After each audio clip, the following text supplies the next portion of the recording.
तुम्ही पण पापड चकलीसाठी तांदूळ धुताय का? तर मग बघा, मी पण तांदूळ बाजारातून आणल्यानंतर धुतले. तर त्या ठिकाणी तांदूळ असा वरती तरंगून आला. थोडासा जेलीसारखा तांदूळ दिसला, प्लास्टिकसारखा. तर मग मी वाळत घातला आणि त्यानंतर तो असा जमा व्हायला लागला, हाताला चिपकायला लागला. तर मग मी ते निवडून बघितलं, तर त्या ठिकाणी असा जेलीसारखा तांदूळ आहे.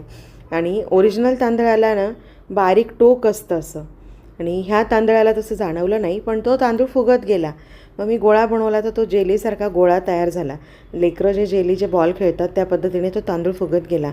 म्हणून सखींनो, जर तुम्ही पण तांदूळ विकत आणून पापडसाठी किंवा चकलीसाठी तांदूळ घेत असाल तर असे बघून मगच तांदूळ निवडून स्वच्छ करून मग वापरात घ्या.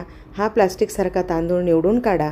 आणि असा सगळा तांदूळ मी निवडून काढला. बघा केवढा मोठा गोळा त्याच्यातून निघाला. आवडल्यास लाईक करा आणि जास्तीत जास्त शेअर करा.